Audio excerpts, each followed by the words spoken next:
నమస్తే, welcome to hit TV. నా పేరు నరేష్. ఈరోజు మనతో పాటు సోషల్ యాక్టివిస్ట్ కృష్ణకుమారి గారు ఉన్నారు. మేడం నమస్తే. నమస్తే.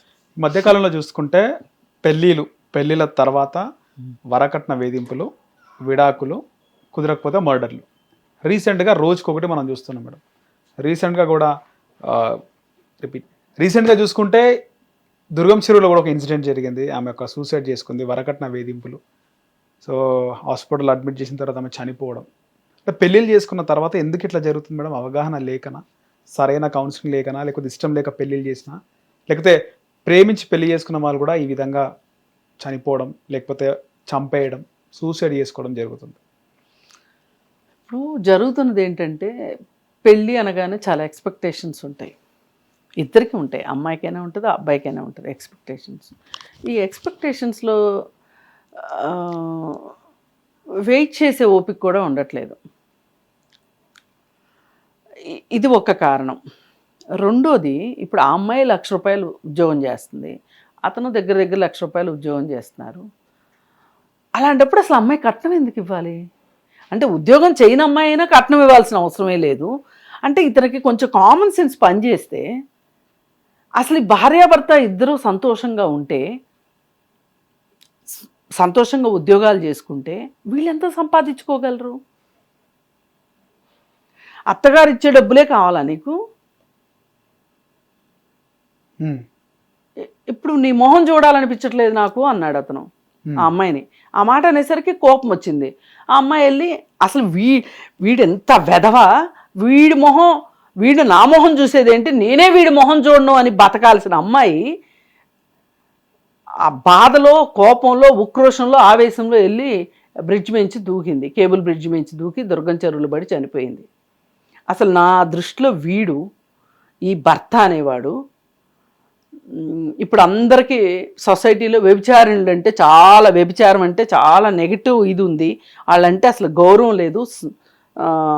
వాళ్ళంటే గౌరవం కాదు కదా, వాళ్ళ కష్టాలేంటో ఆలోచించేంత మంచి మనసు కూడా ఎవరికీ లేదు. కానీ ఇలా భార్య చదువుకున్న అమ్మాయి, ఉద్యోగం చేసే అమ్మాయి అయినా కట్నం ఇవ్వాలి అని పీడించేవాడు వాడొక మనిషా? నా దృష్టిలో వాడు వ్యభిచారి కంటే ఇంకా తక్కువ. వాళ్ళు వ్యభిచారులు పొట్ట కూటి కోసం, ఆ పూట గడవటం కోసం వాళ్ళు డబ్బులు సంపాదించుకుంటారు. కానీ వీడికిలాగా వీడు మనిషా? వీడిని ఖచ్చితంగా శిక్షించాల్సిందే. పెద్ద బాధపడాల్సింది అంటే తను శిక్షించబడతాడో లేదో అనే దాని గురించి బాధపడక్కర్లా. మనకు చట్టం ఏం చెప్తుందంటే, పెళ్ళైన తరువాత 7 సంవత్సరాల లోపు ఈవెన్ న్యాచురల్ డెత్ అయినా సరే భర్తే కారణం అంటారా? భర్త కారణం అనరు, భర్త నిరూపించుకోవాలి నేను కారణం కాదు అని. 7 years లోపు అయినా, 7 years లోపు. తరువాత అయితే అవసరం లే. తరువాత ఏంటి, ఎవరైనా కంప్లైంట్ చేస్తే, ఇప్పుడు ఇది కంప్లైంట్ అత్తమావల ఇంటి దగ్గర నుంచి ఇతనికి ఒక సర్టిఫికెట్ కావాలి. వాళ్ళు ఇచ్చిన సర్టిఫికెటే కాకుండా వాళ్ళు ఏదైనా విచారణను అతనైతే ఎదుర్కోవాల్సిందే. ఎందుకు ఒక అమ్మాయి పెళ్ళైన 5 నెలలకు చనిపోతుంది? ఒకవేళ ఏమన్నా ఆ అమ్మాయికి ఏమన్నా మానసిక కారణాలు ఉన్నాయా, లేకపోతే ఆ అమ్మాయికి ఏమన్నా పూర్వ బాయ్ ఫ్రెండ్స్ అట్లా ఉన్నారా, ఇట్లాంటివి ఏమన్నా ఉన్నాయి అనుకోండి, విచారణలో తేలినప్పుడు ఇతను నిర్దోషి అయితే నిర్దోషిని వదిలేస్తారు. కానీ ఇతనైతే మట్టుకు, ఎందుకంటే ఈ చట్టం ఎందుకు వచ్చింది అంటే, విపరీతంగా కిరసనాయిలు పోసి అంటించేయడాలు, గ్యాస్ స్టవ్లు పేలిపోవటాలు, వాళ్ళు చనిపోయిన తర్వాత ఊరేయటాలు, కొట్టటాలు, చంపేయటాలు, ఇవన్నీ అవుతున్నాయి కాబట్టి చట్టం వచ్చింది. ఇప్పుడు అంతా బాగుంది అనుకోండి, నువ్వు బయటకు వచ్చేస్తావుగా, నువ్వు నిర్దోషిగానే. ఎవరైతే నేరం చేస్తారో వాళ్ళే కదా శిక్షించబడతారు. నేరం చేయని వాళ్ళు బాధపడక్కర్లా. అందుకోసం ఏంటి అంటే, ఇతను ఖచ్చితంగా విచారణను ఎదుర్కోవాల్సిందే. ఇతనికి శిక్ష పడాలనే నేను కోరుకుంటున్నా. ఆ మాటే గనక వాస్తవం అయ్యుంటే గనక, కట్నం గురించే కొంత మిగిలిపోయింది, అది ఇవ్వలేదు అని ఇతను ఒత్తిడి పెడుతున్నాడు. పైగా మొన్న ఆరోగ్యం బాగలేకపోతే కూడా అమ్మాయి హాస్పిటల్కి వెళ్తే కూడా వీడు చూడడానికి వెళ్ళకపోతే ఈ అమ్మాయి ఇంకా ఆఫీస్కి వెళ్దాము అని చెప్పి ల్యాప్టాప్ అక్కడ ఉండిపోయిందని తీసుకుందామని వెళ్తే నువ్వు నీ మొహం నేను చూడను, నువ్వు ఏంటి మీ వాళ్ళు కట్నం ఇచ్చే వరకు మాట్లాడడానికి వీల్లేదు, ఇట్లాంటివో రకరకాల వ్యాఖ్యానాలు చేశాడు అని చెప్పి చెప్తున్నారు. అది గనక వాస్తవం అయితే గనక ఇంతకంటే దుర్మార్గం ఇంకొకటి లేదు. నా చిన్నప్పుడు చూశాను ఇట్లాంటి. ఏంటి అంటే అమ్మాయిని కాపురానికి పంపించేలోపు గాజులు చేపిస్తాను అంటే గాజులు చేపించి ఇస్తేనే వాళ్ళు కాపురానికి తీసుకెళ్లేవాళ్ళు. ఏదైనా కట్నం మిగిలిపోతే ఆ కట్నం ఇస్తేనే తీసుకెళ్లేవాళ్ళు, ఇచ్చే వరకు తీసుకెళ్లేవాళ్ళు కాదు. అప్పుడు అన్ని వ్యవసాయాలు కదండి.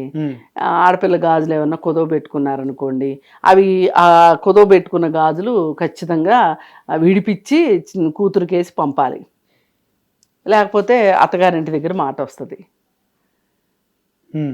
అవన్నీ అయిపోయినాయి పాత రోజులు అవన్నీ. ఇవాళ అమ్మాయి అసలు ఎంచక్క చదువుకున్న అమ్మాయి, 1,00,000 రూపాయలు సంపాదించే అమ్మాయి నీతో పాటు సమానంగా సంపాదిస్తుంది. రేపటి నుంచి నువ్వు నీ తల్లిదండ్రులను చూడాల్సిన బాధ్యత ఉంటుంది, కానీ ఈ అమ్మాయి వాళ్ళ తల్లిదండ్రులకి ఏం పెట్టదు కదా, నీ కుటుంబానికే వస్తుంది. ఇప్పుడు మీ ఇద్దరే నీ చేతికి ఇచ్చినా ఇవ్వకపోయినా మీకంటూ పిల్లలు పుడితే ఆ పిల్లలకే కదా ఆస్తి అంతా వెళ్ళేది, అమ్మాయి సంపాదించేదంతా. అలాంటప్పుడు నీకు వచ్చిన బాధ ఏంటి? ఇప్పుడు వాళ్ళు ఒక 2 నవర్సులు బంగారం పెట్టకపోతే నీకేనా నీకేమైనా గౌరవం ఇవ్వనట్ట, లేకపోతే నీకేమైనా ఆస్తి లేనట్ట ఏమిటి? అందుచేత ఇక్కడ నేర్చుకోవాల్సింది ఏంటి అంటే, ఈ మొత్తం దీంట్లో వాడు మారాడా మారలేదా వేరే విషయం, మారకపోతే సస్తాడు అది వేరే విషయం. అసలు ఈ అమ్మాయి ఎందుకు చచ్చిపోవాలి? ఆడపిల్లలు ఇది నేర్చుకోవాలి. నేను చదువుకున్నా, మా అమ్మ చదువుకోలే, కానీ నేను చదువుకున్నా. వాళ్ళ నేపథ్యం అలాగే ఉంది, తల్లిదండ్రులు పెద్ద చదువుకున్న వాళ్ళలా లేరు.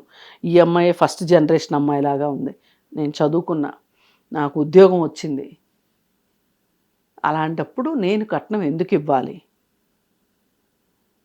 ఆస్తిలో భాగం వస్తే అది వేరే విషయం. ఈ బంగారాల దగ్గర పేచీ వచ్చిందంటే ఏంటిదన్నట్లు అసలు?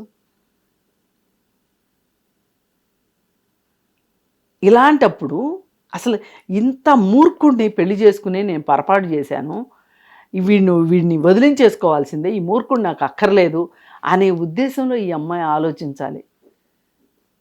అంతేగాని లేదు అనుకుంటే అమ్మాయిలు ఇంకొకటి కూడా నేర్చుకోవాల్సింది ఏంటంటే, ప్రీ మ్యారిటల్ కౌన్సిలింగ్ కోరండి. పెళ్ళికి ముందే ఆడికి ఎదవో మంచోడో, పోని ఈ అమ్మాయే సరైంది కాదో వాడికి క్లారిటీ ఉండాలి, ఆడు ఎదవైతే ఈ అమ్మాయి క్లారిటీ ఉండాలి. అయినా తెలిసి గంగలో దూకుతానంటే దూకొచ్చు, అది వేరే విషయం. మరి ఇంత చీప్గా 2 నవర్సుల బంగారం అంటే మహా అయితే 2 లక్షలు చేస్తండి. 2 లక్షల కోసం జీవితాన్ని నువ్వు ఆలోచించాలి కదా. నీ తల్లిదండ్రులు ఏమైపోతారు, వాళ్ళు ఎంత బాధపడతారు, వాళ్ళు ఎంత కష్టపడతారు. నిన్ను ఈ పేద కుటుంబంలో నుంచి నిన్ను ఇప్పుడు నీకు 2 నవర్సుల బంగారం పెట్టలేకపోయారంటే వాళ్ళు పేదరికంలో ఉన్నట్టే కదా. అలాంటి వాళ్ళు ఎంత కష్టపడి నిన్ను కని పెంచి చదివించి నిన్ను ప్రయోజకురాలను చేశారు. నీ పెళ్ళికి అయిన ఖర్చు ఇప్పటికే అప్పు తీరుండదు కదా. ఆ అప్పు తీరుంటే నీకెందుకు బంగారం పెట్టరు? ఈ ఆలోచన శక్తి ఆడపిల్లలకు కావాలి. అది లోపిస్తుంది ఈ మధ్య. చదువుతున్నారు, ఉద్యోగాలు తెచ్చుకుంటున్నారు, కానీ జీవితంలో నెగ్గుకు వచ్చే విషయంలో, జీవితంలో అసలు నిలబడాల్సిన దగ్గర వీళ్ళు నిలబడలేకపోతున్నారు. ఓకే, మొత్తానికి వీళ్ళ కౌన్సిలింగ్ కూడా అవసరం అంటారా మేడం? ఇలాంటి జరిగినప్పుడు మొదట్లోనే కౌన్సిలింగ్ తీసుకోవాలి, పెళ్లికి ముందే కౌన్సిలింగ్ తీసుకోవాలి. ఒక్కవేళ పెళ్లికి ముందు కౌన్సిలింగ్ తీసుకోకపోతే పెళ్లి తర్వాత మ్యారిటల్ కౌన్సిలింగ్ తీసుకోవాలి. ఇలాంటి జరిగినప్పుడు ముందస్తుగా కౌన్సిలింగ్ తీసుకోవాలి. ఇప్పుడు అర్థం చేసుకోవాలి. భర్తతోటి నీకు డిస్కంఫర్ట్ అనిపిస్తే నువ్వు కౌన్సిలింగ్ తీసుకోవాలి. ఇద్దరు వెళ్ళండి మ్యారిటల్ కౌన్సిలింగ్కి. వెళితే వాళ్ళే చెప్తారు. ఇప్పుడు వాళ్ళు మూడో మనిషి, వాళ్ళకి ఏ లాభం ఉండదు. అదే మీ చుట్టాలో వాళ్ళ చుట్టాలో అనుకోండి, వాళ్ళ చుట్టాలు వాళ్ళ వైపు మాట్లాడతారు, వీళ్ళ చుట్టాలు వీళ్ళ వైపు మాట్లాడతారు. ఇప్పుడు వీళ్ళ అమ్మా నాన్న ఈ అబ్బాయి వాళ్ళ అమ్మా నాన్న ఈ అబ్బాయి వైపే మాట్లాడతారు, ఆ అమ్మాయి తరఫు అమ్మా నాన్న ఆ అమ్మాయి తరఫే మాట్లాడతారు. సమస్య పరిష్కారం కాదు. అదే ఇప్పుడు ముక్కు మొహం తెలియని మూడో మనిషి ముందెళ్ళి మీరు కూర్చున్నారనుకోండి, వాళ్ళే చెప్తారు కదా ఇది కరెక్ట్ కాదు. ఏం మనిషివిరా నువ్వు? మనిషివా? నీకు బుద్ధి ఉందా? అంటే ఇలాంటి భాష వాడరు అనుకోండి. అసలు నువ్వు ప్రాక్టికల్గా ఉండాలి. ఇంత నాన్ ప్రాక్టికల్గా ఉంటే ఎట్లా?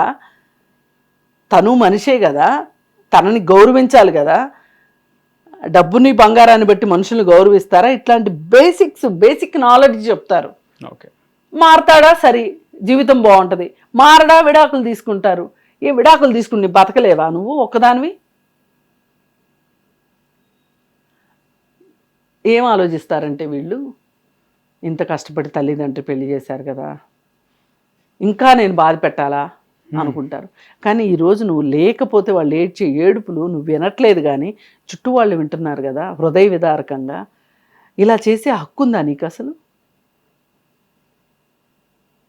అందుకని అమ్మాయిలు కూడా ఇవాళ చదువు ఒక్కటే కాదు, జీవితంలో నిలబడటం కూడా నేర్చుకోవాలి. ఎలా బతకాలో కూడా చదువుకోవాలి అని అనిపిస్తుంది. రైట్ మేడం, ధన్యవాదాలు. హిట్ టీవీ యాప్, ఇందులో short news, live news, entertainment shows, movies, digital magazines తో పాటు మీ జిల్లా వార్తలను కూడా ఫ్రీగా చూడొచ్చు. ఇంకెందుకు ఆలస్యం, వెంటనే హిట్ టీవీ యాప్ ని డౌన్లోడ్ చేసుకుని ఫ్రీగా ఎంటర్టైన్మెంట్ పొందండి. Hit TV app. Hit TV app. Please download Hit TV app. Hit TV యాప్ని ఫ్రీగా డౌన్లోడ్ చేసుకొని ఎంజాయ్ చేయండి. మీకు నచ్చిన ఎంటర్టైన్మెంట్ కోసం హిట్ టీవీ యాప్ ని ఫ్రీగా డౌన్లోడ్ చేసుకుని ఎంజాయ్ చేయండి. హిట్ టీవీ యాప్ని డౌన్లోడ్ చేసుకుని ఆస్వాదించండి, ఆశీర్వదించండి. ఇంతమంది సెలబ్రిటీలు హిట్ టీవీ యాప్ ని డౌన్లోడ్ చేసుకోండి అని చెప్తున్నారంటే ఎంత మంచి యాప్ ఆలోచించండి. అమెరికా అమెరికాలో చదవాలనుకునే వాళ్ళకి విశ్వసనీయమైన పేరు మన శౌర్య కన్సల్టెన్సీ. UK లో 1 year masters, UK లో 1 year masters, 2 years work permit up to 5 years visa. Contact Saurya Consultancy. Contact 89851 89851.